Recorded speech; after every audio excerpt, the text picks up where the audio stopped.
누군가 싶으셔가지고 네, 제가 다시 한번 인사하겠습니다. 안녕하세요. 네, 저는 지금 방금 소개받은 인천의 계산제일교회를 담임하고 있는 권호기 목사라고 합니다. 사실은 제가 초청을 받고는 제가 과연 갈 자리인가 라고 하는 두려움이 있기도 했는데요. 제가 이 사역 들어오면서 하나님이 부르시는 곳이라면 어디든 가서 말씀 전하는 게 제 일이다 여기고 있었기 때문에 아주 기쁜 마음으로 여러분을 뵙게 됐고요. 저는 아까 단에 올라와서 기도하고 또 우리 장로님들 찬양하는 소리를 들으면서 그냥 오늘은 여러분들이 저 때문에 은혜를 받는 게 아니라 제가 여러분 때문에 은혜를 받는구나 라는 생각을 하게 되었습니다. 너무 반갑고 감사하고요. 제가 잠시 기도하고 말씀 함께 나누도록 하겠습니다. 하나님 아버지 감사합니다. 오늘 이렇게 복되고 귀한 토요일 오후에 하나님의 교회와 하나님의 나라를 섬기시는 우리 사랑하는 장로님들과 장로님 네 분들이 함께 모여서 하나님 앞에 예배하고 하나님 앞에 내가 지금 어디에 서 있는지 그리고 하나님께서 내게 무엇을 원하시는지 하나님의 음성을 듣고자 하는 복된 자리 허락해 주심을 감사드립니다. 오늘 이 자리가 사람은 감추어지고 하나님께서 높아지시는 아름답고 복된 자리가 꼭 되도록 하나님 함께해 주시옵소서. 예수님의 이름으로 기도합니다. 아멘. 아멘. 장로님 제가 좀 내려가서 말씀 전해도 될까요? 편안하게. 한번 주변 분들하고 인사했으면 좋겠는데요. 제가 먼저 여러분들에게 축복합니다. 오늘도 하나님의 은혜가 여러분과 함께 하시기를 주님의 이름으로 축원합니다. 네, 한번 옆에 분에게 한번 인사하겠습니다. 참 잘 오셨습니다. 은혜 받고 돌아가세요. 참 잘 오셨습니다. 은혜 받고 돌아가세요. 저는 질문이 좀 많은 목사입니다. 질문이 좀 제가 많은데요. 여러분 제가 질문할 테니까 한번 생각해 봐 주시겠어요? 여러분 나무젓가락하고 만약에 칼하고 싸우면 누가 이길까요? 이제 저희 교회 성도님들은 제가 질문하면 어차피 대답해도 지 마음대로 다 끌고 가니까 잘 대답을 안 하려고 해요. 그래도 한번 우리 생각이 있으니까요. 우리 나름의 생각이 나무젓가락하고 칼하고 싸우면 누가 이길까요? 대부분 다 칼이 이길 거라고 생각해요. 그래야 상식적인 거죠. 그죠? 근데 여러분 저는 나무젓가락이 칼을 이기는 거 수도 없이 봤어요. 어디서 보냐 하면 홍콩 영화를 보시면 돼요. 여러분 홍콩 영화 딱 보시면 고수는 뭐 하고 있냐 하면 주막에서 나무젓가락으로 만두 먹고 있어요. 그죠? 그럼 하수들이 칼 차고 와서 시비 걸죠. 시비 걸다가 보면 고수가 만두 먹던 젓가락으로 눈을 쿡 찔러서 이겨버리는 거예요. 예수 믿는 우리들이 늘 특별히 하나님의 일을 앞서서 한다고 하는 목회자들과 그리고 열심히 있는 우리 장로님들이 제일 많이 씨름하는 부분이 뭐냐 하면 나무젓가락 대지 말고 칼 대자 이런 싸움이거든요. 근데 여러분 잘 생각해 보시면 아무리 날카로운 칼도 하수가 잡으면 별일을 못해요.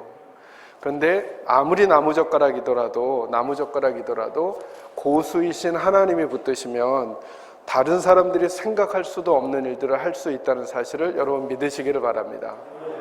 여러분 제가 나무젓가락 같아 보이세요? 칼 같아 보이세요? 아마 여기 만약에 제가 아니라 여러분이 더 잘 아시고 저 이름이 있는 어떤 목사님이 오셨다면 그리고 연세도 높으신 분들이 딱 계셨다면 여러분들은 아마 기대하는 마음이 훨씬 더 컸을 거예요. 왜냐하면 그분이 칼처럼 보이실 수 있었기 때문에. 저는 어찌 보면 나무젓가락 같을지도 몰라요. 그러니까 여러분 한번 기대해 보셔야 되는 거죠. 고수이신 하나님이 저 나무젓가락 같은 젊은 목사를 들었으면 어떤 일이 일어날까? 왜냐하면 우리는 오늘 이 시간에 사람의 일을 보려고 온 게 아니라 하나님의 일을 보려고 오신 거 아닌가요? 아닌가요? 맞죠? 그러니까 저는 여러분들에게 여러분의 마음속에도 그 마음이 있으셔야 돼요. 나는 내 인생을 살면서 나는 칼인가 나무젓가락인가를 분별하셔야 되는데 나는 나무젓가락이라 쓰임받지 못하고 칼이라서 쓰임받는가? 그렇지 않다는 거예요. 우리 장로님들 권사님들 많이 계시니까 또 질문할게요. 이 질문은 대답을 잘못하시면 약간 부끄러워지실 수 있으니까 신중하게 대답하셔야 돼요. 여러분 홍해를 가른 사람이 누구죠? 네, 모 하나님 이렇게 되시려고 그랬나요? 하나님이시죠, 그죠? 근데 하나님이 누구를 사용하셨어요? 모세를 사용하셨죠. 모세가 들었던 뭘 사용하셨죠? 지팡이를 내미니까 홍해가 갈라지겠어요. 이제 질문이에요. 모세가 들었던 지팡이의 나무가 어떤 나무예요? 그러면 성경 좀 읽으셨다 하는 분들이 머리를 막 돌려요. 박달나무인가? 오동나무인가? 씨앗나무인가? 무슨 나무인가? 생각해요. 어떤 나무일까요? 성경에 안 나와요.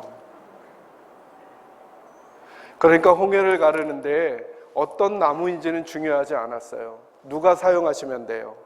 하나님이 사용하시면 되는 거죠. 저는 여러분들이 지금 오늘 어떤 상황에서 이 자리에 오셨는지, 여러분의 교회가 어떤 상황이든지 관계없이 이 마음이 제일 먼저 생겨지기를 주의 이름으로 축원합니다. 하나님이 날 사용하시고 하나님이 우리 교회 사용하시면 된다라고 하는 믿음이 먼저 생기시기를 바랍니다. 질문요. 코로나는 위기예요, 아니에요? 온통 다 모든 대중 매체가 다 코로나가 위기라고 말하죠. 그죠? 자, 코로나가 위기인지 아닌지 결정하실 분은 누굴까요? 하나님이시죠. 그죠? 근데 하나님이 코로나가 위기라고 하는 말을 하셨나요? 안 하셨나요? 그런 말씀 하신 적이 없어요. 그런데 우리 국가 지도자들 포함해서 교회 지도자들, 영적인 지도자들도 기도할 때마다 설교할 때마다 자꾸 무슨 말을 하느냐 하면 코로나가 위기라는 거예요. 근데 여러분, 우리 제 인생의 선배가 되시는 장로님들 한번 인생을 돌이켜 생각해 보세요. 여러분이 살아온 인생 중에 위기가 없던 시간들이 있었나요? 위기는 항상 있어 왔었던 거예요. 그 위기가 우리의 인생을 결정한 게 아니라 그 위기를 넘어가게 하신 하나님이 우리 인생을 결정하시는 거죠. 그래서 우리는 이렇게 말할 수 있는 거죠. 내게 주어져 있는 상황이 내게 위기냐 복이냐가 아니라 내가 어디에 있든지 간에 나의 인생을 붙들고 계시는 누가 함께 하셔야 되는 걸까요? 하나님이 함께 계시면 여러분이 코로나는 기회가 될 수 있다는 사실을 믿으셔야 합니다. 그러니까 여러분, 그래서 제가 오늘 여러분과 고민할 게 세 덩어리예요. 세 덩어리. 저와 여러분이 가지고 있는 믿음이라고 하는 것의 본질이 뭔지 한 덩어리 다루고요. 또 한 덩어리는 뭐냐 하면 저와 여러분이 지금 직분자로 여기에 있으니까 하나님이 원하시는 직분자가 가져야 되는 생각이 뭔지 하고, 마지막 세 번째는 어떻게 그 직분을 감당할 것인가예요.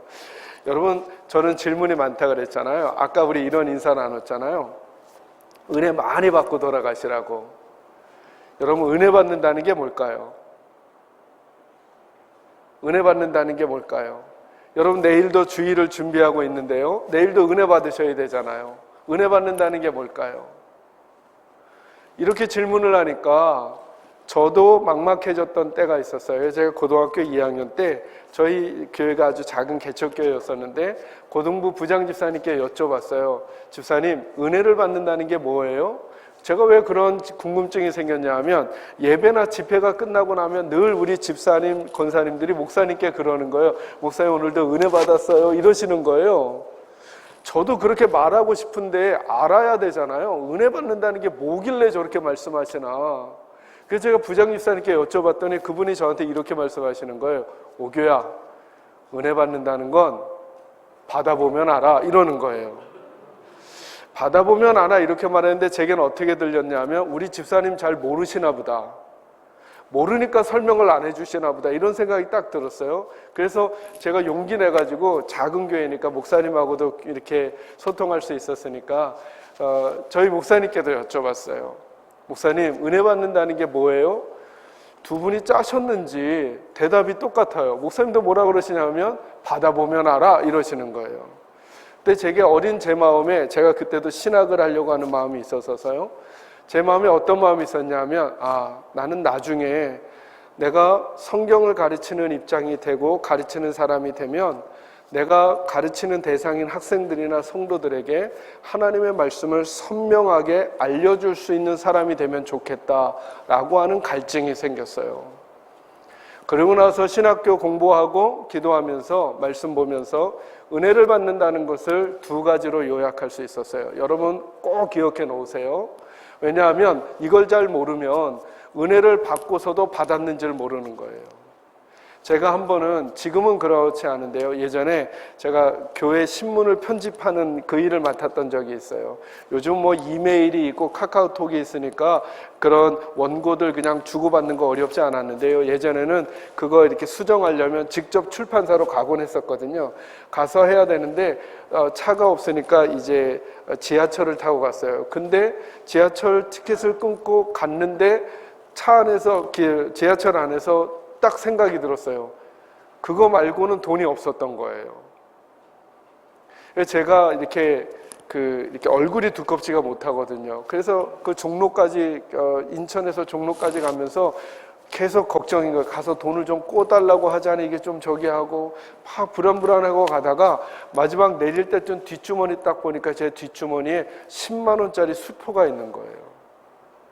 여러분, 제가 그거 알고 있었으면 가는 동안에 무슨 생각했을까요? 불안해하지 않으면서 이걸로 뭘 사 먹을까? 뭐 할까? 여유롭게 갈 수 있었을 텐데 그걸 모르니까 불안하게 지내고 있었다는 거예요. 한 번은 제가 고등부 회장일 때 저희 고등부 아이들하고 우리 목사님하고 한월산 기도원이라는 데를 간 거예요. 여러분 혹시 가보신 장로님들 계셔요? 한월산 기도원? 여기 좀 머니까 좀 어려우시죠? 그러니까 한월산 기도원이라는 데가 어떻게 정평이 나 있냐면 멍멍 짖는 강아지 빼고는 그 기도원에 가면 다 방언을 받는다는 데였어요. 근데 제가 뭐 그 당시 방언을 알았겠어요. 목사님이 가자 하시니까 제가 회장이니까 중학교 1학년부터 저희 있는 아이들 한 20명쯤 되는데 다 데리고 기도원에 간 거예요. 그런데 막 정말 갔더니 완전 제 스타일 아닌 거예요. 저는 좀 이렇게 매너 있어 보이잖아요, 그죠? 기도원에 갔더니 막 모포 깔고 기도하는데 손 들고 찬송하는데 막 박수치고 완전 제 스타일이 아니라 저는 너무 힘들었어요. 그런데 이튿날 3일째부터 더 힘들어졌어요. 왜냐하면 저희가 간 인원이 학생들이 한 20명 정도 됐는데 그 중에 1명 빼고 19명이 다 방언을 받은 거예요. 그 중에 1명 못 받은 사람이 누굴까요? 여러분은 제가 그렇게 보이셔요. 맞아요. 제가 못 받은 거예요, 제가. 사람 참 힘들대요, 장로님. 왜냐하면 다 못 받고 하나 받으면 우리가 걔 왕따 시키면 되잖아요. 근데 다 받고 저 혼자 못 받으니까 완전히 거기에 너무너무 힘들어서 있고 싶지가 않은 거예요. 그러니까 있고 싶지 않으면 도망을 쳐야 되는데 사람이 거꾸로가 되는 거예요. 있고 싶지 않으니까 목사님께 뭐라고 제가 얘기했냐면, 목사님 저 기도원 안 내려가요, 방언 받기 전까지. 이 말은 끝까지 안 내려가겠다는 게 아니라 나만 못 받아서 완전, 그 방언 받은 사람들은 완전 그 남 생각 잘 안 하잖아요. 통성기도 하니까 얘네들 방언 처음 받으니까 뭐라고 막 하는데 저는 기도할 힘도 안 나고 막 이게 은혜 받으면 도리어 다른 사람들 배려해야 되는데 애들이 배려심이 없어요. 그래서 너무 상처받은 그 무렵에 이제 저희가 금요일날 오전에 내려오는데 목요일날 오전 집회인가 오후 집회인가 끝나고 나서 있던 것 같아요. 그 하늘산 기도원에서는 방언을 받으면 우리가 발음으로도 이상한 발음 할 수 있잖아요. 샬라샬라 하고 막 이렇게 의도적으로 가짜로 하는 게 있는지 보려고 목사님이 그 이천석 목사님이란 분, 지금은 돌아가셨는데요, 강단에 앞에서 앉으시고 마이크 하나 드신 다음에 방언 받은 사람들 오라 그래요. 그리고 마이크 대고 방언을 해보라 그러는 거예요. 진짜면 이마를 톡 쳐주시고 가짜면 뺨을 때리세요. 네. 근데 이제 그 집회가 끝나니까 또 방언 새로 받았다는 분들이 막 그걸 하고 있을 거 아니에요. 그래서 제 후배랑 같이 제가 그 기도원 예배당 문을 딱 나가는 순간에 스피커에서 들리잖아요. 제가 제 후배한테 그랬어요.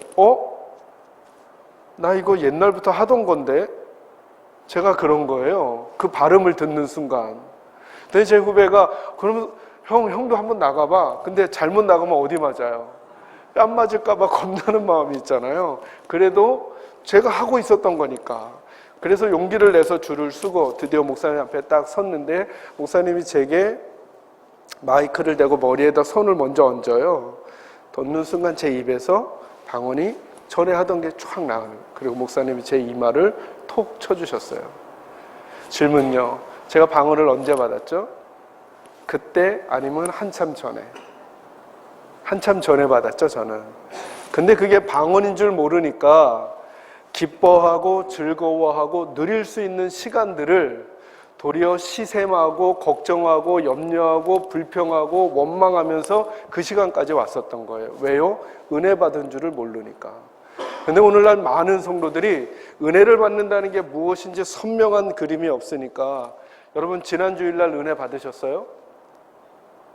라고 여쭈면 은혜 받았다라고 말하는데, 제가 한 발자국 더 들어가서 어떤 은혜 받으셨어요? 라고 물으면 망설여지고 두려워지고 답답해지는 거예요. 그래서 내일 주일도 어떤 은혜를 받게 될지, 무슨 은혜를 받게 될지, 아니 은혜 받는다는 게 뭘지가 그려지지 않으니까 받아도 받은 줄을 모르고 받을 것을 받지를 못하는 경우들이 많다는 거예요. 그래서 제가 먼저 오늘 이 시간에도 은혜 받으셔야 되니까 두 가지 알려드릴게요. 첫째, 하나는 앞에서 목사님들이 말씀을 전하시는데 여러분들이 자꾸 고개가 끄덕여져요. 그때 우리 입으로는 뭘 하죠? 아멘 하죠. 아멘이 되고, 입으로 아멘이 되거나 아니면 마음으로 동의가 되거나 자꾸 끄덕여지면 목사님이 전하시는 하나님의 말씀이 누구 생각하고 똑같다는 거예요. 내 생각하고 똑같으니까 아멘이 되죠. 그때 아멘만 하지 마시고 이런 생각 하셔야 돼요. 나 지금 뭘 받고 있다? 은혜를 받고 있다는 거예요. 왜요? 내 생각이 누구 생각이랑 같으니까. 하나님의 생각하고 같으니까. 여러분에게 그런 일들이 일어나기를 주의 이름으로 축원합니다. 그런데 두 번째 질문이 중요해요. 근데 만약에 주일날 목사님이 전하시는 말씀이 여러분의 생각하기에 아멘이 안 돼요. 그럼 어떡하실래요? 째려보실래요? 아니면 노멘 하실래요? 에이, 저건 저게 아니지 라고 평가하실래요? 여러분, 많은 경우 진짜 은혜는 뭐냐면 이거예요. 여러분이 장로님들도 기도하실 때 그런 기도하고 목사님들도 하시잖아요. 하나님, 오늘도 하나님의 전에 거저 왔다 거저 돌아가지 않게 해주세요, 이렇게 말하잖아요. 그죠? 거저 왔다 거저 돌아간다는 게 뭘까요? 올 때 마음 안에 있었던 거랑 갈 때 마음 안에 있는 게 같다는 거에 다르다는 거예요. 같다는 거죠. 제가 질문할 테니까 답해 주세요. 목사님이 설교하셨는데 내가 생각하는 거랑 똑같은 거에만 아멘하고 내 생각과 다른 거는 다 노멘하고 거절해버렸어요. 그러면 올 때랑 갈 때가 내 마음에 있는 게 똑같을까요? 다를까요? 제가 설명 잘 못했나요? 다시 한번요. 여러분이 올 때 여러분의 생각이 있었죠, 그죠? 근데 하나님의 말씀을 듣는데 내 생각과 똑같은 거에만 아멘하고 내 생각과 다른 거는 다 노멘해버렸어요. 그러면 올 때 내 마음에 있었던 거하고 갈 때 내 마음에 있는 게 같아요, 달라요? 똑같죠. 왔던 대로 그대로 가죠. 근데 만약에 이런 일을 여러분이 하셨어요. 내가 내 마음에 있는 것과 들려지는 하나님의 말씀이 동일할 때 아멘도 했어요. 근데 어떤 부분에 대하여 내가 생각한 거랑 다른 하나님의 말씀이 들려지는 거예요. 그때 어떻게 하기로 했냐면, 전에는 내 생각 고집하느라고 말씀을 튕겨냈는데 어떻게 했냐면 그날은 내 생각을 포기하고 하나님의 생각을 집어넣었어요. 자, 그러면 올 때 마음과 갈 때 마음이 같아요, 달라요? 달라졌죠. 달라졌죠. 아주 간단한 예로요. 여러분, 고난이 좋아요, 싫어요? 자, 우리 다 같은 업계에 있잖아요. 동종업계에 있으니까 그냥 솔직하게, 고난이 좋아요, 싫어요? 다 싫다 그러잖아요. 그죠? 근데 성경은 뭐라 그러냐면, 고난당한 것이 내게 유익이라, 고난당할 즈음에 도리어 기뻐하라 라고 하나님 말씀하신단 말이죠. 자, 나는 고난이 싫어요. 근데 누가 고난당한 게 유익이라고 하셔요? 나보다 날 더 잘 아시고 이 세상을 주관해 가시는 하나님이 너희의 고난은 너희가 생각하는 것처럼 싫은 걸로 끝나지 않을 거고 고난은 유익이 될 것이며 고난당할 쯤에 도리어 그러니 기뻐하라고 하나님 말씀하시는 거예요. 그럼 우리들의 반응은 두 가지죠. 싫어요, 하나님. 난 고난이 싫으니까 하나님은 내 마음 너무 몰라요. 그런 말씀 하시지 마세요 하고 거절하고 가면 올 때 마음과 갈 때 마음이 똑같아서 그냥 왔던 그대로 돌아가는 거죠. 그죠? 근데 너무 힘든 건 사실이에요. 그런데 고난이 너무 싫지만 하나님께서 고난당한 것이 내게 유익이 될 거야, 합력해서 선을 이루어낼 거야, 지금 나의 눈물도, 지금 나의 한숨도, 지금 나의 넘어짐도 끝내 전능하신 하나님이 선으로 바꿔내실 거야 라고 말씀하실 때, 그래, 나는 고난이 싫지만 그러나 내 생각 끄집어내고 누구 생각을 집어넣어요? 하나님 생각을 집어넣으면 내 마음에 다른 것을 담고 내 삶으로 나가게 되는 거죠. 이게 진짜 두 번째 은혜라는 거예요. 저는 여러분에게 이 은혜가 임하기를 주의 이름으로 축원합니다. 그러니까 여러분, 내일도 기대하셔야 돼요. 내일도 목사님이 나랑 내 마음에 똑같은 말만 하기를 기다리는 게 아니라, 아니죠. 도리어 내일도 목사님께서 하나님의 말씀을 통해 나는 미처 생각지도 못했고 내 생각과 다른 생각들이 자꾸 전해질 때 하나님 그 말씀이 전해지게 하시고, 저는 내 생각을 포기하고 하나님의 생각을 집어넣어 내가 올 때랑 다른 내 마음으로 돌아가 내 인생을 새롭게 살게 해주십시오 라고 준비하고 기대하고 오시는 날이 주일인 거죠. 저는 여러분에게 이런 일들이 있기를 주의 이름으로 축원합니다. 그리고 오늘도 이 일이 여러분에게 있기를 바라요. 그래서 따라하겠습니다. 믿음은 관점의 문제입니다. 다시 한번요. 믿음은 관점의 문제입니다. 자, 왜 관점의 문제냐 하면, 저와 여러분이 인생을 살아가면서 우리 나름대로 안경을 쓰는 게 있어요. 그죠? 힘이 들 땐 이런 식으로, 어려울 땐 이런 식으로, 괴로울 땐 이런 식으로, 누군가 나를 공격할 땐 이런 식으로. 이게 우리의 안경이라는 거죠.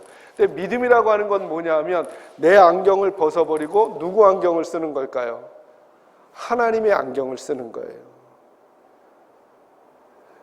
여러분, 선글라스 한번 그냥 가볍게 편안하게 생각해 보세요. 제가 노란색 안경을 쓰면 세상이 어떻게 보일까요? 노랗게요. 그죠? 파란 안경을 쓰면요, 파랗게 보이는 거예요. 이렇게 여쭙는 거예요. 나는 믿음이 좋은가를, 교회에 많이 가는가, 나는 교회 일 많이 하는가를 넘어서서 본질적인 질문이 뭐냐 하면, 나는 내가 살아가는 내 인생을 내 안경 쓰고 살아가는가, 아니면 하나님 안경 쓰고 살아가는가를 물어보는 거예요.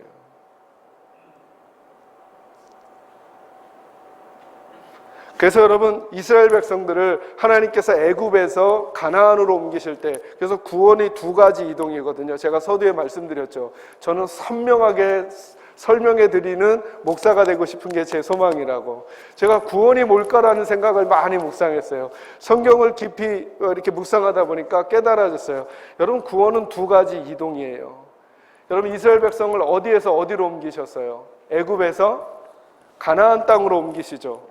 애굽은 어떤 땅이에요? 종살이하는 종의 땅이에요. 그죠? 가나안은요, 하나님의 백성이 되는 땅이에요. 그래서 구원의 첫 번째 이동은 자리가 이동돼야 돼요.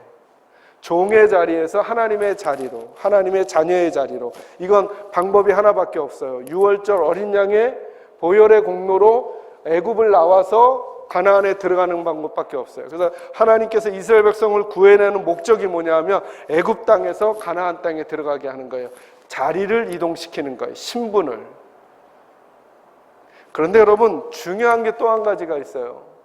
만약에 하나님께서 이스라엘 백성들을 애굽에서 가나안 땅에만 옮기는 게 목적이셨다면 굳이 안 하셔도 되는 일이 있거든요. 그게 뭐냐면, 출애굽기 20장에 보면 모세를 시내산에 부르셔서 두 가지를 주시죠. 하나님께서. 이거는 답해 주셔요. 첫째, 뭐 주시죠? 여러분들도 저희 교회 성도님들을 닮아가시는 건가요? 네가 대답해, 이렇게. 자, 시내산 꼭대기에서 모세에게 하나님께서 두 가지 주시죠. 하나는 뭐 주세요? 성막을 짓는 방법을 알려주세요. 또 하나는 뭐 주시죠? 십계명 주시죠. 자, 성막 이야기는 나중에 기회가 되면 하고요. 자, 십계명이 뭐죠? 십계명이 뭐의 요약일까요? 율법의 요약이라고 할 수 있겠죠. 율법은 뭘까요? 누구의 마음일까요? 하나님의 마음, 하나님의 말씀, 하나님의 생각인 거죠. 자, 왜 십계명을 주셨을까요? 왜? 어떻게 살라는 걸까요? 이 하나님의 무엇대로 살라는 걸까요? 말씀, 하나님의 생각대로 살라는 거예요. 어디 생각으로 살지 말고요. 그들이 익숙해 있었던 애굽의 생각으로 살지 말고요. 애굽의 생각이라는 게 뭘까요? 먹을 게 없을 때, 힘이 들 때, 외로울 때, 괴로울 때, 화가 날 때, 짜증날 때, 원망 생길 때, 불평 생길 때 했던 애굽 방식으로 하지 말고, 너희들은 이제 가나안에 가는데 이제부터는 너희는 누구 생각을 끄집어내고 애굽의 생각을 끄집어내고 누구 생각을 넣으라는 걸까요? 하나님 생각을 넣고 살아가라는 거예요. 이게 믿음이라는 거예요. 이게. 여러분, 여자와 북어는 다 모르시나요?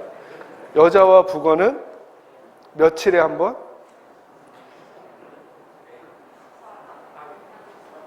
이걸 남자분이 대답했다면 큰일 납니다. 네. 자, 그거 누가 말했나요? 누가 말했나요? 성경이 아니면 세상이? 세상이 말했어요.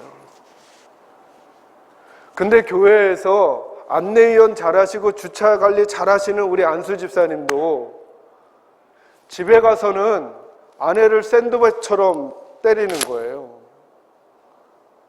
이걸 누가 믿음이 좋다고 말해요, 여러분? 믿음이 좋다라는 것은 내가 예수 믿기 전에 가지고 있던 생각을 끄집어내고 이제는 하나님의 생각을 넣는 거예요. 하나님의 생각이 뭔데요? 남편들이요, 아내를 사랑하기를 그리스도께서 교회를 위해서 목숨을 준 것처럼 사랑하라 그러셨어요. 근데 어떻게 아내를 3일에 한 번 때린다는 옛날에, 제가, 제 아내도 와 있지만 제가 신대원 2학년 때 결혼했거든요. 결혼할 때 제 선배들이 저를 부르는 거예요. 부르더니 지들이 좀 인생 먼저 살았다고 저한테 알려주시는 거예요. 뭐라고 알려주냐면, 오규야, 여자는 초장에 잡아야 돼. 여자는. 제가 초장에 제 아내 못 잡았어요. 지금도 쥐어 살아요. 근데 쥐어 사는 거 나름 나쁘지 않아요, 여러분. 근데 이 생각 해보자는 거죠. 여자는 초장에 잡으라고 누가 얘기했어요? 하나님이 아니면 세상이? 세상이 한 얘기를 우리들은 내가 가지고 있었던 익숙한 생각이니까 계속 담아놓고는 하나님의 말씀과 짬뽕하여 하고 하나님의 말씀에 맞지 않으면, 내 마음에 맞지 않으면 튕겨내요. 튕겨내. 그러니까 우리가, 하나님께서는 구원이 자리의 이동이면서 동시에 뭐의 이동일까요? 생각의 이동이죠. 누구 생각에서? 내가 가지고 있던 생각에서 누구의 생각으로? 하나님의 생각으로 바뀌셔야죠. 자, 여기까지 하면서 이 생각을 꼭 하셔야 돼요. 여러분들은 장로님으로서, 여러분은 권사님으로서, 여러분은 교회를 섬기는 성도로서, 교회를 섬길 때, 성도들을 섬길 때, 노예 일을 할 때, 교회 일을 할 때 과연 내가 익숙했던 내 방법대로 교회와 성도들과 노회와 하나님의 나라를 섬기는가, 아니면 하나님께서 말씀하시는 하나님의 생각으로 교회와 성도와 노회와 하나님의 나라를 섬기는가, 이제 고민을 시작하셔야 돼요. 조금 더 구체적으로는 가정도 마찬가지인 거죠. 가정에서 나는 그런 아버지인가, 나는 그런 어머니인가, 그런 남편인가, 아내인가를 고민하셔야 돼요. 여러분, 이 관점이 변한다는 게 매우 중요해요. 관점이 안 변하잖아요. 그러면 하나님을 섬기는데 여전히 아까 말씀드린 대로 내 마음에 맞는 것은 순종하고 따라가는 것 같지만 내 마음에 안 맞으면 하나님을 거절하고 그리고 내 생각을 고집하는 사람이 되는 거예요. 질문할 테니까 답해 주셔요. 여러분, 성전을 짓는 일이 선한 일이에요? 악한 일이에요? 제가 미리 경고는 말씀드렸어요. 답을 잘 하셔야 될 거라고. 자, 성전을 짓는 게 선이에요? 악이에요? 자, 선이라고 말씀드렸죠. 성전을 너무너무 짓고 싶어 했던 사람이 한 사람 있어요. 그 사람이 누구냐면 다윗이에요. 그죠? 다윗은 평생 소원이 뭐냐면 하나님의 집을 아름답게 지어드리는 거였어요. 그래서 다윗은 돈도 준비하고 재원도 준비하고 사람도 준비하고 설계도도 다 준비했어요. 근데 누가 막으셨어요? 하나님이 막으셨어요. 자, 질문요. 이제 하나님이 막으셨으니까 다윗이 성전을 지으면 선이에요? 악이에요? 다시 어려운가요? 누가 막으셨어요? 하나님이. 그래서 이제 다윗이 그럼에도 불구하고 성전을 지으면 다윗이 성전을 짓는 게 선이에요? 악이에요? 자, 아까는 선이라 그랬는데 왜 악이 됐죠? 자, 어떤 일도 그 일로 선이다 악이다 할 수 없는 거예요. 참 희한하죠. 하나님을 빼고 생각하면 선 악을 우리가 함부로 막 정해요. 성전을 짓는 일이 선이라고 했지만 하나님께서 다윗에게 성전을 짓지 말라고 말씀하시는 그 순간 이제 다윗은 성전을 지으면 악이 되는 것이고 성전을 짓지 않아야 선이 되는 거예요. 나는 평생의 소원이 성전을 짓는 거였지만, 그러나 하나님께서 원하시지 않는다면 그것을 내려놓고 아들에게 넘겨주는 다윗을, 그래서 하나님은 내 마음에 합한 사람이라고 했던 거죠. 여러분, 믿음이 좋다는 게 뭘까요? 믿음이라는 게 뭘까요? 하나님의 일을 한다는 게 뭘까요? 정말 하나님의 일을 한다고 하면서 하나님의 일을 한 것인가? 아니면 내가 원하는 일을 하나님의 이름을 빙자해서 한 것인가를 구분하지 않으면, 저와 우리 장로님들처럼 교회 일을 많이 결정하고 많이 하게 되는 저희들은 마지막에 하나님 앞에 섰을 때 하나님이 이렇게 말씀하시면 어떡하겠어요? 넌 내가 하려고 하는 일을 한 게 아니야. 너가 하고 싶은 일을 내 이름 팔아서 한 거지 라고 한다면, 차라리 우리가 한 일은 하지 않은 것만 못할 수도 있다는 생각을 우리는 꼭 해야 하는 거예요. 그 위험성이 제게 많고 그 위험성이 여러분에게 많은 거죠. 그 위험성에서 벗어나려면 하나님께서 하나님의 말씀에서 정말 중요하게 여기시는 것이 무엇인지를 알고 우리 안경을 벗어버리고 하나님의 안경을 써야만 그 일이 가능한 거죠. 제가 질문할 테니까 답해 주세요, 장로님.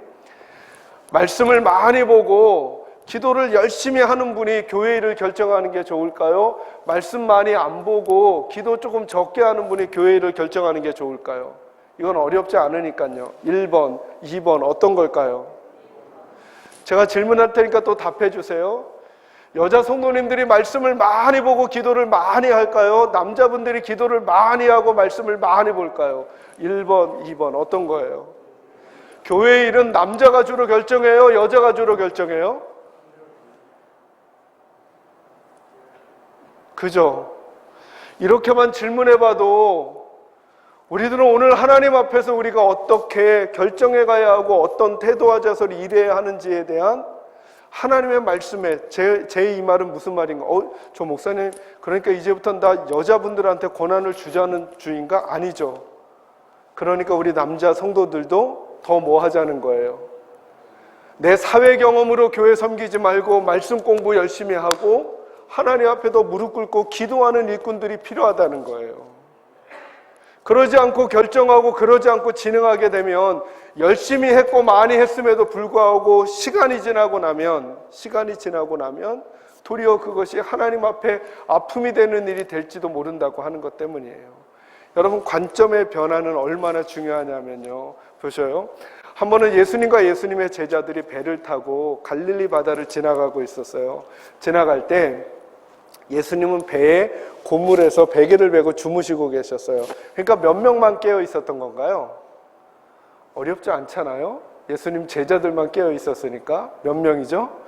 12명만 깨어 있었던 거예요. 제자들 12명 깨어 있고 예수님 주무시고 계시는데 갑자기 바람이 불고 파도가 치면서 배에 물이 넘쳐 들어와 배가 가라앉게 된 거예요. 그래서 제자들이 누구 깨워요? 예수님 깨우죠. 그러면서 뭐라 그래요? 예수님, 우리가 죽게 된 것을 돌아보시지 않습니까? 라고 우리 도와달라고 하죠. 그러니까 예수님 일어나셔서 뭐라 그랬냐면 바람과 바다를 잔잔하게 하시고 그 위기 상황을 정돈하세요. 자, 여기까지만 딱 끝나면 우리가 얻을 수 있는 메시지가 크게 두 가지예요. 고난의 시간에는 누구를 불러야 한다는 거예요? 예수님 불러야 한다. 또 하나는요, 우리 예수님은 뭐도 다스리실 수 있다. 바람과 바다도 다스릴 수 있는 전능하신 하나님이시다 라고 하는 거 깨달을 수 있죠. 근데 그 본문을 잘 읽어보시면 그렇게 바람과 바다를 잔잔하게 하신 다음에 예수님이 제자들을 꾸짖으세요. 뭐라고 꾸짖냐면 이렇게 꾸짖어요. 믿음이 없는 자들아. 저 같으면 이렇게 했을 것 같거든요. 저 같으면. 저는 뭐 비교될 수도 없고 그래서도 안 되고 그럴 수도 없지만 만약에 제게 그런 권능이 있다고 한다면 제가 자고 있는데 제 제자들이 막 그렇게 불안해해요. 제가 말씀드렸잖아요. 제가 나름 매너 있는 사람이라고. 그러니까 제가 일어나서 정돈을 한 다음에 너희 놀랐지? 이제는 내가 정리했으니까 이제 편히 쉬어 너희도. 이렇게 함직한데 예수님은 제자들에게 뭐라 그랬다고요? 왜 키가 작니? 너는 왜 이렇게 뚱뚱하니? 너는 왜 이렇게 말랐니? 이런 야단이 아니고 무슨 야단을 했다고요? 믿음이 없다 그랬어요. 여러분, 그것처럼 심각한 책망이 어디 있어요? 자, 그러면 이제 예수님의 판단이 다 맞으니까 제자들은 믿음이 있는 거예요, 없는 거예요? 없는 거죠. 어떤 면이 믿음이 없는 거죠? 제자들이 한 게 뭐죠? 바람이 불고 파도가 치니까 두려워했어요. 그죠? 여러분, 두려워요, 안 두려워요? 이건 누구나 다 생길 수 있는 일이죠. 근데 그 제자들이 누구를 깨워요? 자, 예수님을 깨우는 게 믿음이 있는 거예요, 없는 거예요? 아니, 우리 업계에서요. 이제 대답을 좀 해주셔야 돼요. 우리 업계에서 고난이 왔을 때 예수님 부르는 거 믿음이 있는 거예요, 없는 거예요? 믿음 있는 거죠. 왜요? 이 세상 사람들 중에 고난이 와도 예수님께 부르짖지 않고 자기 힘으로 하려고 하다가 더 망하는 사람이 얼마나 많은데, 근데 제자들은 적어도 누가 일어나면 될 거라고 생각했어요. 예수님이 일어나면 될 거라고 생각했단 말이죠. 그런데 예수님은 믿음이 없다는 거예요. 그러면 이런 생각 해보셔야죠. 아, 우리가 생각하는 믿음과 예수님이 생각하는 믿음이 핀트가 잘 안 맞는가 보다.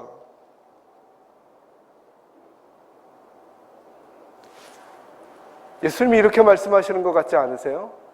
그 바람이 불고 풍랑이는 그 바다 위 배 위에서 제자들이 주님이라고 고백하는 예수님이 뭐 하고 계셔요, 지금?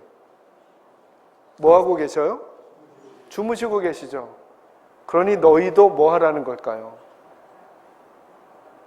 너희도 잘하는 거예요. 근데 주님은 걱정하지 않는데 우리는 걱정하고 있는 거예요. 이 얘기를 조금 더 확대하면요, 오늘 우리 교회들이 예수님은 울고 있는 문제인데 우리는 울지 않아요. 예수님은 기뻐하시는 문제인데 우리는 기뻐하지 않아요. 교회 새 가족들이 오면 가장 좋은 자리들을 자꾸 내주려고 하니까 목사님들이, 먼저 된 성도들이 마음 불편한 거예요. 근데 여러분, 예수님은 뭐라 그러셨어요? 예수 안 믿던 이가 하나님께로 돌아오는 거 그 한 영혼 때문에 천국에선 잔치가 일어난다 그랬단 말이죠. 이게 무슨 말이죠? 한 영혼이 예수 처음 믿는 사람이 교회에 오면 우리들도, 먼저 된 우리들도 잔치를 벌이면서 그 사람 집중하고 그 사람을 위해서 좋은 것 제공해 주는 마음들이 우리에게 있어야 한다는 거예요. 우리 부산 지역의 교회는 안 그러겠지만 제가 인천 지역의 어느 교회가 이렇게 자그마했다가 크게 지은 교회가 있어요. 그랬더니 난리가 났대요. 여러분, 작다가 크게 지었으니까 공간이 많아요, 적어요?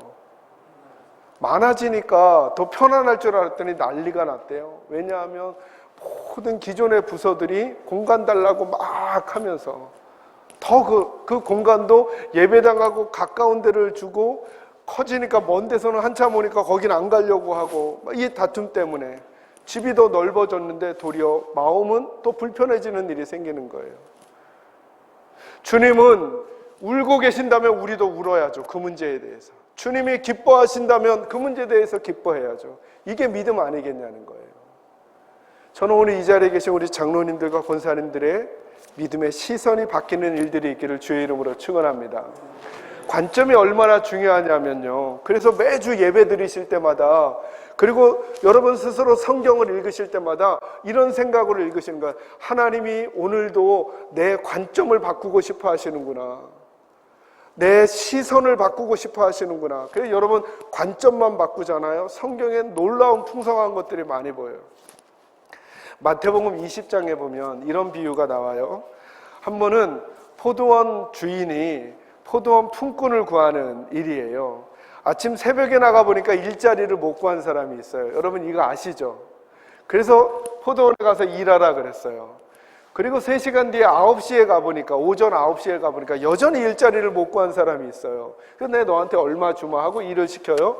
12시에도 한 사람을 보내고 오후 3시에도 한 사람을, 일자리 못 구한 사람을 포도원에 보냈어요. 그리고 퇴근이 6시인데 5시에 나가보니까 그때도 일자리를 못 구한 사람이 있어서 그 사람을 포도원에 가서 일하게 한 거예요. 그리고 이제 1시간 뒤에 하루 품삯을 정산하는 거예요. 우리나라 지금으로 환산한다면 하루 노동자의 품삯을 그냥 편하게 10만 원으로 잡고요. 10만 원인데 이 사람은 5시에 온 사람은 몇 시간 일했어요? 1시간 이렇게 일했죠. 그죠? 그러니 한 10,000원쯤 받겠거니 생각하지 않았겠어요? 그죠? 그게 상식적이죠. 근데 주인이 얼마를 주냐 하면 10만 원을 주는 거예요. 이 5시에 온 사람에게 한 데나리온을 줬거든요. 이때 입이 막 찢어지기 시작한 사람이 누굴까요? 아니, 1시간 일한 사람도 입이 찢어지지만 1시간 일한 사람이 10만 원 받았으니까 제일 입이 찢어질 만한 사람이 누굴까요? 여기 온 사람이죠. 120만 원? 아니 120만 원, 야 1시간 일했는데 저 주인이 10만 원 줬으면 우린 못돼도 60만, 50만 뭐 이렇게 생각하지 않았게. 입이 막 갑자기. 근데 이상한 일이 생겼어요. 3시에 온 사람에게 얼마를 줘요? 10만 원. 이 순간부터 갑자기 마음이 차가워지고 딱딱해지고 얼굴이 가장 굳어갈 사람이 누굴까요? 아니야, 설마 이럴 리 없어. 저 주인이 아마 오전 오후 근무로 자르려고 그러나 봐. 12시까지는 얼마, 그리고 그 전에 온 사람, 어떻게 1시간 일한 사람하고 12시간 일한 나하고 똑같이 치고, 그러진 않을 거야 라고 생각했는데 급기야 자기에게까지 얼마를 줘요? 10만 원. 그래서 이 사람이 따져요. 이게 공평하냐고. 몇 가지만 하고 질문요. 공평해요? 안 공평해요? 자, 이게 성경이니까 뭐라고 하기도 그렇고, 그래서 제가 낮춰드려요. 우리 업계에서 이거 공평해 보여요? 안 공평해 보여요? 다 그렇게 생각하고 계셨군요. 안 공평해 보여요. 그래서 따졌어요. 이게 공평하냐고. 그랬더니 주인이 뭐라 그러냐면, 내 돈 가지고 내가 너에게 주겠다고 한 만큼 주고 이 사람에게 내가 주고 싶은 만큼 주는데 네가 뭐라고 나한테 대드는 거야? 라고 말했어요. 주인의 말이 맞아요? 틀려요? 맞지만 기분 좋아요? 나빠요? 그냥 편안하게 얘기하시라는. 기분 나빠요? 좋아요? 왠지 뭔가 껄껄음해요. 그죠? 만약에 내가 5시에 부름받은 사람이라면 괜찮겠지만 새벽에서부터 온 사람이니까. 이제 제가 관점만 살짝 바꿔드릴 테니까 다시 한번 얘기해 주세요. 자식이 5 있는 어머니가 있어요. 4명으로 하죠. 4명. 새벽같이 어머니도 일을 해야 먹고 살고 자식들도 먹고 사는데 새벽에 갔는데 주인이 어머니 보고 일을 하라 그러는 거예요. 아무도 안 뽑아줄 줄 알았는데 자기를 뽑아줬으니 어머니는 주인이 고마워요? 안 고마워요? 고맙죠. 가서 열심히 일을 하려고 하는데 아직 마음에 밟혀요. 첫째 녀석부터 막내 녀석까지 아직 일자리를 못 구한 거예요. 그래서 일을 하다가 보니까 오전 9시가 됐는데 이미 일은 시작된 지 3시간이 됐는데 주인이 첫째 아들을 네, 안 넘어졌어요. 첫째 아들을 데리고 오는 거예요. 어머니가 딱 보니까 첫째 아들이 오니까 그 첫째 아들에게 일자리를 주는 주인이 어머니는 고마울까요? 안 고마울까요? 고맙겠죠. 너는 10만 원은 못 받아도 한 7만 원은 받겠지. 어머니 생각에. 그런데 어머니는 일하면서도 둘째가, 셋째가, 막내가 밟히지 않겠어요? 근데 이 주인은 희한한 주인인 게 12시에 웬만한 사람들은 일꾼 안 쓰거든요. 그런데 12시에 둘째를 불러오는 거예요. 그래, 넌 한 5만 원이라도 받아라. 그래도 셋째, 막내가 밟히는데 3시에 셋째를 넌 한 2만 원이라도 받아라. 그래, 이제 막내만 좀 일자리를 구하면 되는데 하는데 1시간 남았는데 주인이 막내를 데리고 오는 거예요. 그래, 너는 5천 원이라도 받아서 그거 가지고 밀가루라도 사서 빵이라도 해먹으면 하루 끼니 또 너네가 때울 수 있으니 다행이다 싶은 마음으로 있었는데 이제 정산하는 시간이에요. 주인이 막내에게 얼마를 줘요?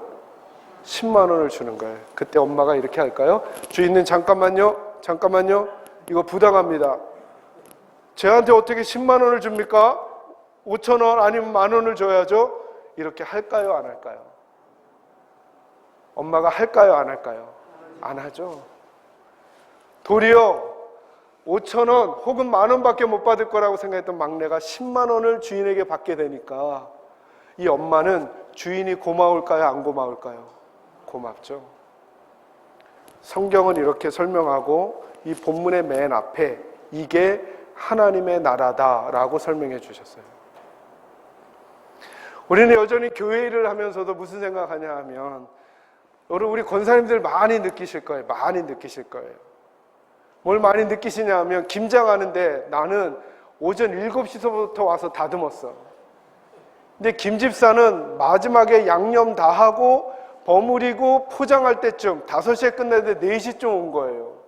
근데 눈치 없는 담임 목사님은 와가지고 어우 역시 김 집사님은 참 애를 많이 써 하고 김 집사 칭찬하고 막 저기 하면 뿔 나요 안 나요 권사님? 우리 업계에서 뿔 나요 안 나요? 뿔 나잖아요. 왜냐하면 우리는 그분이 아직도 가족이라는 생각을 안 하는 거예요. 하나님의 관점으로 먼저 된 성도와 나중 된 성도를 보지 않으니까 내가 받을 것이 저 사람에게 가는 것 같아 싫다는 거예요. 근데 여러분 보셔요. 내가 아무리 일을 많이 해도 내 막내 아들이 5시에 왔어도 그 아이에게도 진수성찬을 같이 참여하게 해주는 것은 우리는 너무 감사하고 좋은 일이잖아요. 근데 우리는 아직도 하나님 안에서 한 가족이라고 하면서 그런 마음으로 보지 않는다는 거예요. 빨리 관점을 바꾸면 다른 이야기들이 들리기 시작한다는 거예요. 여러분의 교회에서도, 여러분의 가정에서도, 여러분의 노예에서도 이런 노력들이 우리에게 사실은 필요하다는 거예요. 그래야 우리 개인의, 그리고 우리 가정의, 우리 교회들이 하나님께서 역사하시는 일들이 많아진다는 거예요. 자, 아까 했던 얘기로요. 제가 다 짬뽕하면서 지금 말씀 전하는데요. 여러분, 제가 이렇게 질문할 테니까 그냥 속으로만 대답하세요. 지난 주일에 여러분이 섬기시는 교회에서 하나님께서 어떻게 역사하셨나요?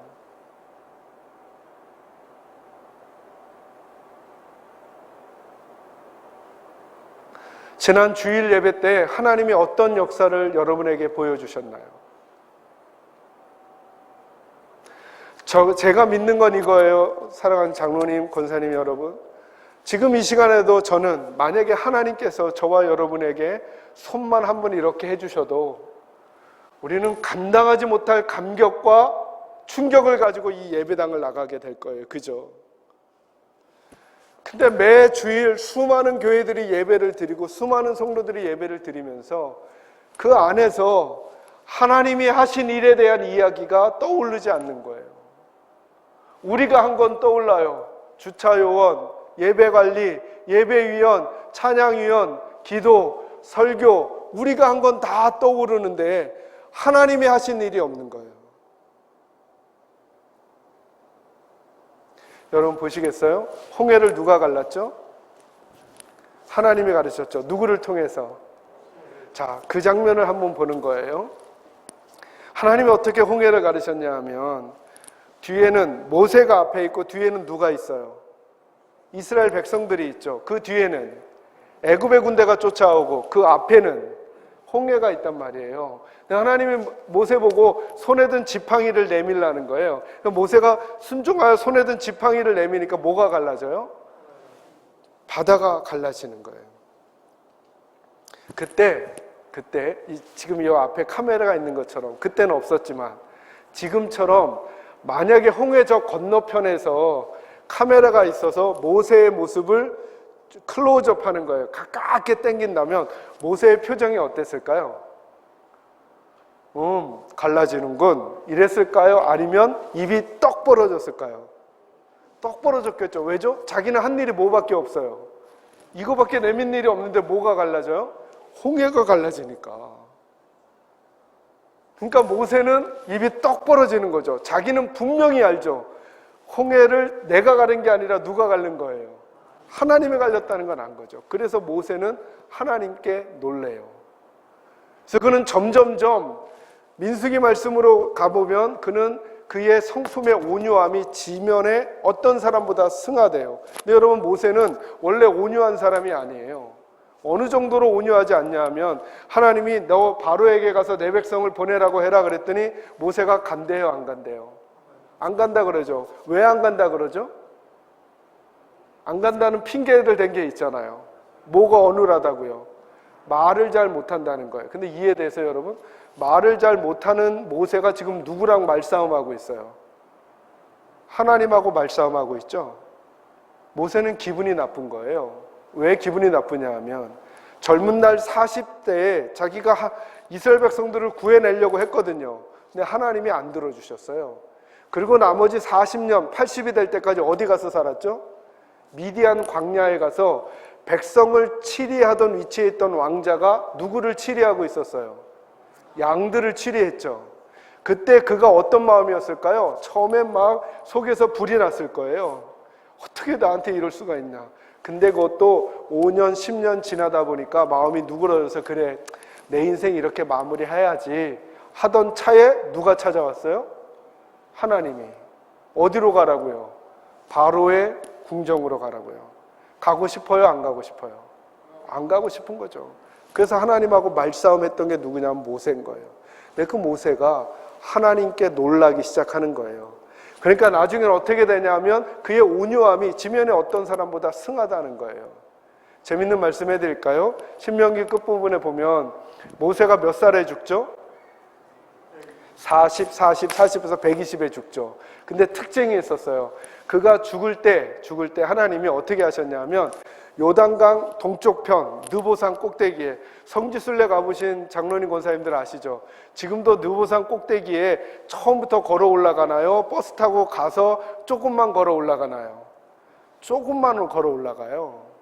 근데 그 모세를 하나님께서 느보산 꼭대기에 딱 보이시고는 북쪽에서부터 남쪽까지를 다 보게 하시는 거예요. 그리고 건너편 여리고 땅이 얼마나 좋은지도 보여주시는 거예요. 그리고 하시는 말씀이 뭐냐면 너는 간다 못 간다? 거기 못 간다는 거예요. 못 가면 보여주시지나 말지. 여러분, 사람이 보면 더 가고 싶은 거잖아요. 그리고 가지 말라고 하는데 여기서 죽어야 된다 그랬는데 모세가 그렇게 하겠다는 거예요. 근데 그때 모세의 신체적 특징을 성경이 기록해요. 그의 눈이 뭐하지 않고 흐리지 않았단 말이 무슨 말이죠? 선명하게 다 보였다는 거예요. 얼마나 좋은지. 기력이 뭐하지 않고 쇠하지 않고 그날 아침에 느보산 밑에서 위에까지 한 번에 올라간 사람이라는 거예요. 그 정도로. 질문할 테니까 답해 주세요. 건강한데 죽게 되면 복이에요? 안 복이에요?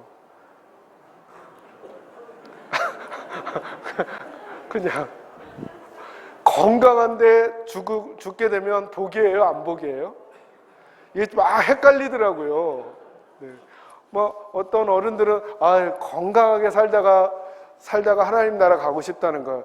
근데 지금 눈도 흐리지 않고 기력도 쇠하지 않은, 아직도 쌀 한 가마니는 한 손으로 번쩍번쩍인데 이제 그만, 이게 복이에요? 안 복이에요? 애매하죠? 이게 누구에게 생겼냐면 모세에게 생겼어요. 근데 모세가 더 재밌어요. 그 모세가 하나님의 말씀에 네 하나님 알겠습니다. 한 번 모세가 말하긴 해요. 하나님, 저도 저 땅에 가보면 안 될까요?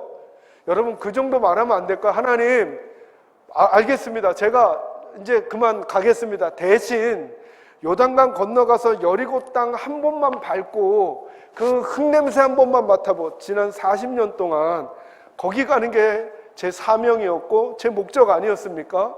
그것 때문에 제가 저 죽이려고 하는 백성들 이끌고 그들과 함께 꾸역꾸역 여기까지 오고 저거 보이는데 거기 들어가서 죽으면 안 되겠습니까?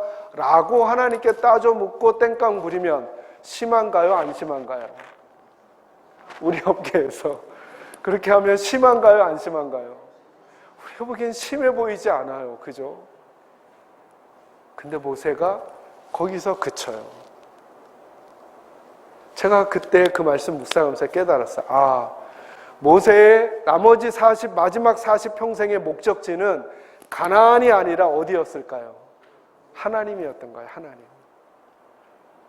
그게 어디서부터 시작됐는가? 하나님께 놀라기 시작하면서. 근데 문제거리가 하나 있어요. 모세 뒤에 있었던 이스라엘 백성들이에요. 자, 이스라엘 백성들 앞에 모세가 있고 그 앞에 홍해가 있고 뒤에 애굽에 군대가 있어요. 이스라엘 백성들이 이렇게 보니까 누가 손을 내미니까 바다가 갈라져요. 모세가 손을 내미니까 바다가 갈라져요. 모세는 그 순간에 자기가 손을 내밀지만 알았거든요. 여기는 아무 능력이 없다는 걸, 하나님이 하셨다는 걸. 그러니까 모세는 누구 없이는 못 사는 사람이 돼갈까요? 하나님 없이는 못 사는 사람이 돼가는 거죠. 문제는 이스라엘 백성들인 거예요. 이스라엘 백성들은 누가 손을 내미냐면 모세가 손을 내미니까 바다가 갈라지니까 이스라엘 백성들은 누구 없이 못 사는 사람들이 되어갈까요? 모세 없인 못 사는 사람들이 되어가는 거예요. 그러니까 이스라엘 백성들이 금송아지를 만들었을 때도 모세가 시내산 꼭대기에 올라가 하나님을 40주야를 만나고 있을 때였어요. 성경 표현에 그 말이 나와요. 우리를 애굽에서 구해낸 모세도 우리와 함께하고 있지 않다는 거예요.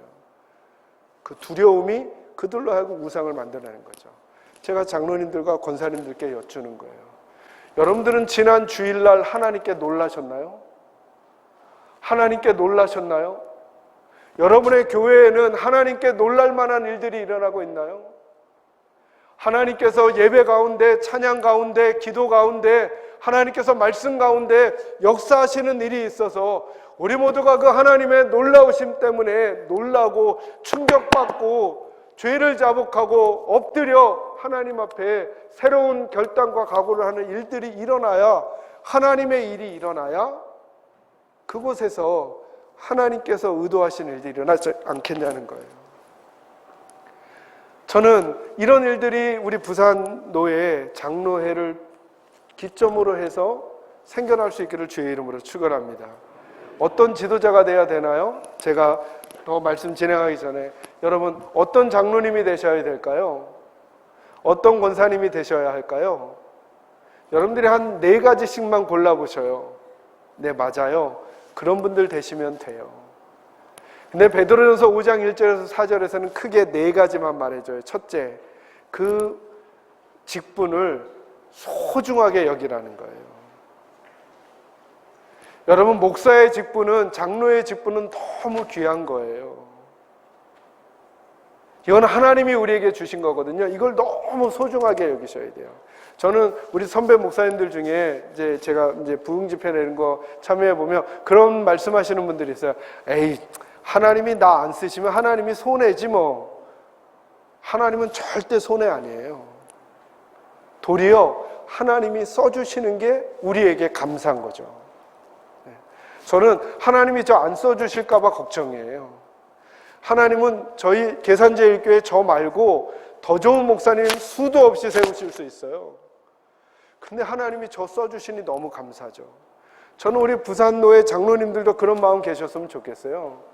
내가 있으니까 부산노회가 잘 되는 거 아니, 하나님이 나를 써주시니 내가 너무 감사하다라고 그 직분을 소중히 여기고 아름답게 여기시기를 주의 이름으로 축원합니다. 두 번째로 기억할 게 뭐냐면 2절에 보면 우리는 하나님의 양무리를 치는 거래요. 자, 어디에 포인트가 있을까요? 여러분, 성도는 목사님의 양이에요? 하나님의 양이에요? 하나님의 양이에요. 전 절대 잊지 않아요. 여러분도 절대 잊으시면 안 돼요. 자, 그러니까 양이 중요할까요? 우리가 중요할까요? 하나님 편에서. 장로님들, 이건 대답해 주셔야 돼요. 양이 중요할까요? 우리가 중요할까요? 양이 중요해요. 그러니까 목사님들도 장로님들도 성도들에게 호통치거나 성도들을 괴롭히는 자리, 군림하는 자리가 아닌 거죠. 우리 장로님들 계시니까 저도 포함해서 같이 고백하죠. 한번 따라하겠습니다. 우리는 서비스맨입니다. 다시 한번요. 우리는 서비스맨입니다. 우리는 서비스맨인 거죠.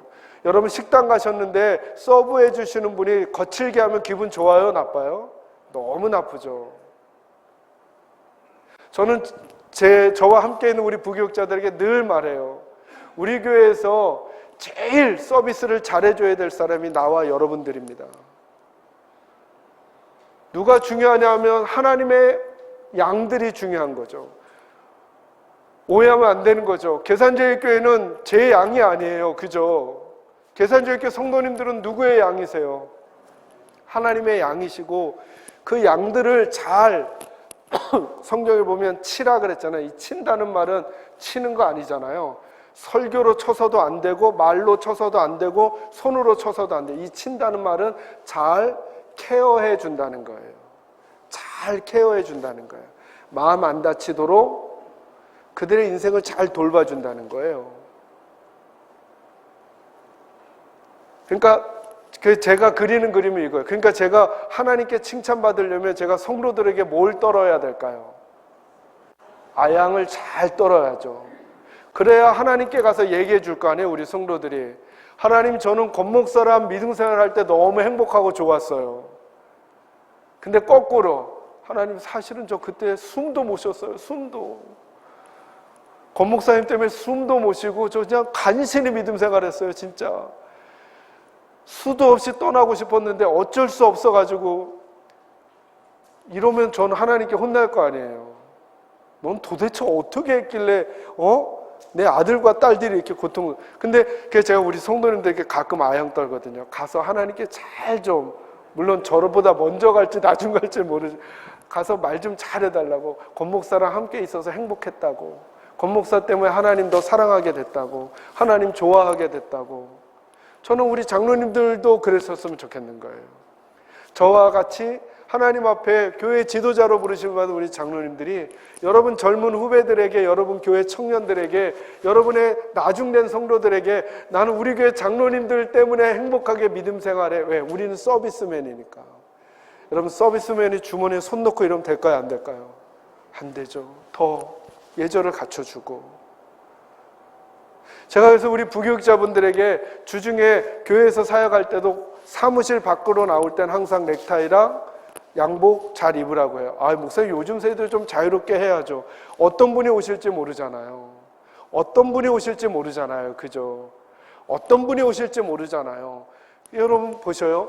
여러분 귀한 손님을 맞이할 때, 귀한 손님을 맞이해서 귀한 손님을 대접해드리고 싶으면 서비스가 좋은 데 가고 싶으세요?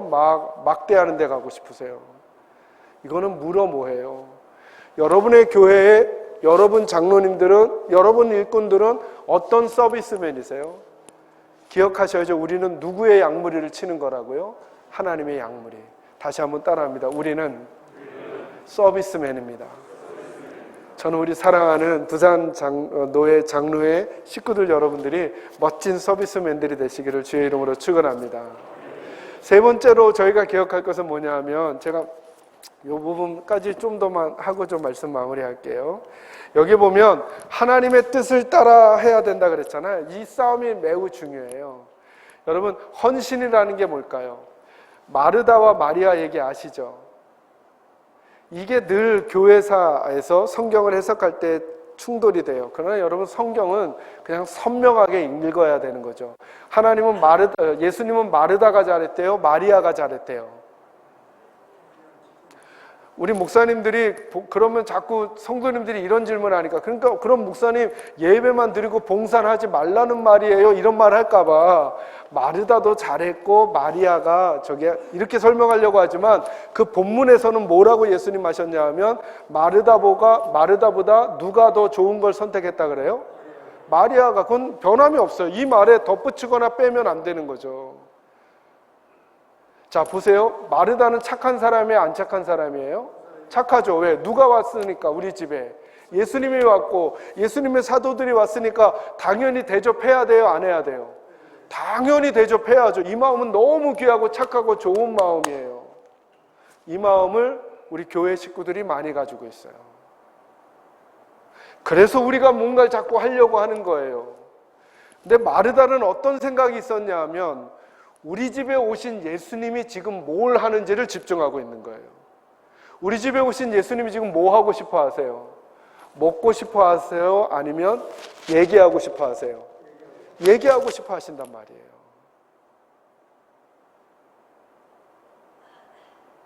그래서 마리아는 그 얘기하고 싶어 하시는 예수님 발 아래 앉아가지고 그 얘기 듣고 있는 거예요. 마르다가 실수하고 있다는 게 뭘로 증명되냐 하면, 예수님을 위해서 음식 준비를 하는데 누가 안 도와줘요? 마리아가 안 도와주면 뿔이 누구에게 나야 돼요? 마리아에게 나야 되죠. 성경에 마르다는 누구에게 뿔래요? 예수님에게 뿔래요. 참 재밌죠? 본인이 대접하려고 했던 예수님인데 마리아가 안 도와주니까 예수님에게 뿔을 내요. 뭐라고 뿔내냐면, 예수님, 왜 마리아로 하여금 나 안 도와주게 하십니까? 이 말이 어떻게 들리세요, 여러분? 내가 지금 이렇게 섬기고 싶은데 왜 예수님은 이거 허락하지 않습니까? 내가 하고 싶은데 왜 예수님 허락 따라오지 않습니까? 내가 하고 싶은데 하나님 왜 이거 허락하지 않습니까? 내가 하고 싶은 이 시간에 왜 하도록 하지 않습니까? 이 태도죠. 마리아는요, 예수님 말씀하고 싶으시니까 그 예수님 발 아래 있는 거예요. 이제 질문할 테니까 답해 주세요. 그렇게 말씀하시던 예수님이 갑자기 마리아에게 이렇게 얘기하는 거예요. 마리아야, 가서 나 마실 물 좀 떠와라. 그러면 질문요, 마리아가 물을 떠온다? 아니면 안 떠오고 계속 그 자리에 앉아 있는다? 떠오죠. 떠오죠. 예수님이 이렇게 말씀하는 거야. 마리아, 아우 나 이제 됐다. 나 지금 너무 시장하니까 저기 한 1km 저기 가면 그 무교봉 아주 맛있게 꿀 발라서 먹는 거 있더라. 그거 좀 사와 주렴. 1번 간다. 2번 안 간다. 간다. 마르다와 마리아의 차이는 뭐예요? 마리아는 언제든지 주님 원하시는 것을 주님 때문에 누구를 움직여요? 나를 움직여요. 시간도, 방법도, 태도도, 자세도. 여러분, 헌신의 정의 내려드릴게요.